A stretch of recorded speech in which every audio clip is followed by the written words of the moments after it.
it's not rocket science to be a driver at that point. The pickup and the drop off, I would say with rideshare and really any logistics or transportation, we've studied a lot of different businesses. That's the challenging part, right? Picking people up and dropping them off. You're picking them up at a bar. Where are they? Right? There's 100 people or there's 20 people trying to get a ride. Airport, the drop off, there's no legal spot to drop off. It's dark. I don't know where the address is. You know what I mean? There's a lot of different scenarios that can come up. And on the pickup side, especially, and this is where I'm going to throw college students in general under the bus, really anyone who parties, since I'm older now and I'm past that phase. These guys and girls take a long time to come out, right? This is sort of the running joke amongst Uber drivers. It's like, oh crap, whenever you get people like heading to the bar runs, the party hours, like, it's like, all right, they take a long time to get out. Imagine like 4 people, they've been drinking or more. It's like kind of a hassle to corral them, to get everyone out. It's like, hey guys, the Ubers are here. Maybe they called 3 Ubers. It's like, who's getting in this car? Who's getting in that car? Oh, they're trying to get in with their beers and their drinks. And some drivers will allow that and some won't. And, others want to sit, 5 people in a car that only fits 4. And so, it's just sort of to say, right, like that pickup and drop off can be challenging. And that's sort of where anytime I start to see like, increasing like in a perfect world on paper, I think that makes a lot of sense. But in reality, it just gets tough to stack rides on top of rides. And we see this with, Uber Pool, that's now called UberX Share, right? Like picking up another passenger, even if you have to go 1 block out of the way, oh, they're not ready. They're coming downstairs. Now you have a passenger in the car. They get pissed, right? There's just a lot of moving parts whenever you do that. So that's the one thing that I would also be careful with is, if you're relying on a really high utilization to stand out from Uber, I think that's going to be tough also. Absolutely. Well, I think a couple of things that you said I wanted to mention real quick is you mentioned. And feel free if you have questions, ask me too. Absolutely. What's up? So you didn't mention the experience of the ride. Yeah. I have heard nothing against Uber and Lyft, but I have heard you have so many people that you want to upheld to a certain value for your company, and I think a lot of people just do it for the money and for just the drive, just to get that money, and they don't really care about the experience. And I think that what I'm going to focus on a lot is the customer service and the experience of the ride. It shouldn't just be, hey, we're picking you up, we're driving you down the street, give us your money. I want it to be more you're booking with with a company, with people that is going to provide you an experience that you like on a consistent basis and that you want to keep doing because you like the people that drive and you like the atmosphere and you just like everything that goes along with it. And I think one of the biggest problems with Uber and Lyft and the relationship with customers and drivers is it's a lot of strangers. And if you're good talking, you might go good with the driver. But a lot of people don't go in Ubers if they're just one person. A lot of girls won't go in Ubers if they're just one person. Yeah. They don't feel that safety. They don't feel that customer service, that customer engagement, that experience with the driver to trust them with that ride. I want to come in. We want to go on just a college campus. We want to fix a couple of those issues where we're providing the best experience. We're providing the best customer service. And in a sense, this is almost you could call it the Chick-fil-A of the rideshare industry. So we want to basically. I like that. It's a good tagline. I love Chick-fil-A. It doesn't. But we want to excel in customer service for that experience, rather than hiking the price up, not caring about the price, not caring about the ride or the people. Because we're not trying to make. I mean, obviously, any company wants to make money. We don't want to hike the rates up as high as possible. So we're raking in so much money at a certain time because so many people are on the app or the website. I want it as a flat fee. I want it as a one fee around the whole campus. Each campuses would have different fees, but just for run. You think about it, it's about the experience. So we want to master the experience. And if you're not making as much money at first, we'll adjust it in the future. But I want to focus on the customer service and the experience and making sure that works first rather than focusing on the money. I mean, obviously the money will come in and we'll have to figure it out, but I think we found a good middle point. It's almost 9 times out of 10. There's maybe that one or two times a night where the Uber will be a little bit less than us, and people still choose us right now. And one reason is to the experience. It's myself driving, it's my friends driving, and we've created an atmosphere. People like us. People like to drive with us, and because another thing is we talk with them.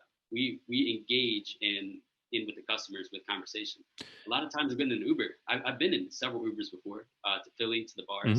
And one of the things that I've just never really liked and never really understood is a lot of Uber drivers, they just do it just to get the money and they won't say a single word to you the entire time.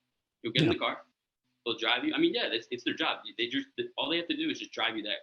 But our job with our drivers is the customer service. I Yeah. want all the drivers engaging. I want you to talk. If someone doesn't want to talk, just sit in silence. Just do your thing. If they don't want to talk, they don't want to talk. Yeah. Most people want to talk. Most people So want that customer service and engagement to have a ride for an yeah. experience.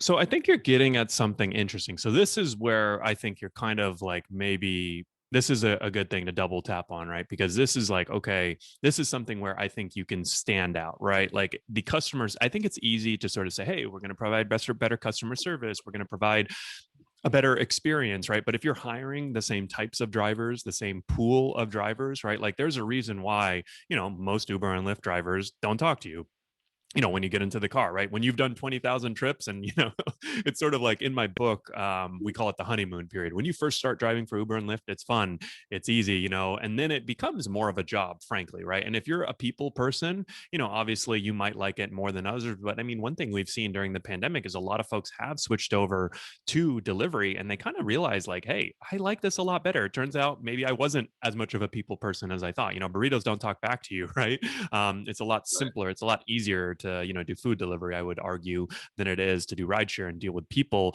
even though I do think earnings on average are a bit lower doing food delivery than people. So I think it's easy to kind of say like, hey, we're going to have the best drivers, we're going to have the people. But I think you have to really, I mean, if you can convince someone of that, great, right? And then they'll invest in your company, great, which we'll also talk about. But I think like from a business perspective, like how are we going to hire the best people, right? If we're hiring from the same places, right? Especially, like Uber and Lyft, they go to Craigslist, they go TV ads, radio ads, right? If we're hiring from the same pool, why are these drivers going to care more than normal Uber and Lyft drivers? And the answer, in my opinion, is I don't think they will, right? I think you need to be hiring from a different pool. I like the idea, we've kind of mentioned it a few times now, of hiring from college students, right?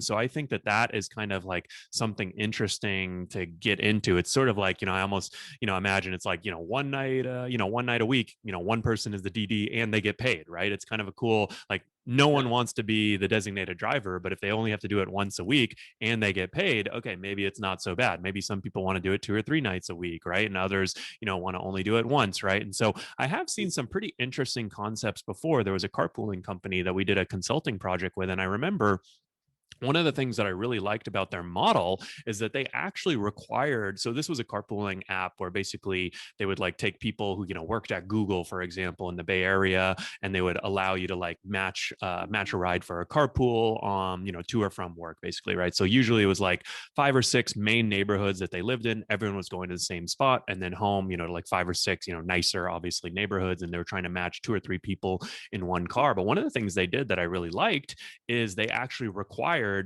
riders to do at least one drive a month, I believe, right? So you couldn't just be a rider. You had to at least give one ride a month. And I think what that did in that situation, which was unique, is that then you kind of now empathize with the other side, right? Like if you're the one who has to, like, it's really freaking annoying when you're there and you've texted them 5 minutes ahead of time and you're like, hey, I'm going to be there in 5 minutes. And then they take another 5 minutes to get out, right? Like when you see that from the other perspective, now you understand like, hey, that's pretty annoying, right? Because that time, right, we talked about, right, it's almost like P2 waiting time is what I would call it, period 2. You've already arrived, but you're now waiting for them to come out. Like no one is really benefiting during that time, right? So you can kind of almost like, get them to empathize with you. Or the other option, going back to Alto, they just launched in Los Angeles. I've been taking a bunch of rides and talking to their drivers here. And one of the things that they do, they're an elevated experience. And so I think this works well for their model, but they actually pay their drivers an hourly wage since they're all employees. And they really encourage you, I would say almost encourage you to call it before you need it, right? So like Uber right now is a bit unreliable, and it's like, oh, are they going to come in 5 minutes or 10 minutes? And then it's like, oh shit, I called it, because it said it was 10, 15 minutes away, and now it's here in 2 minutes. And now I feel like kind of a jerk because I'm not going outside, right? Like Alto is like, hey, we'll wait for you really as long as you need. I mean, you'll pay for it for the waiting time, right? But they build in, like a 10-minute buffer. So I think like that could be if you guys can find a way less of a premium, option, but more of a sort of understanding your customer base, right? Like certain times and places, right? Like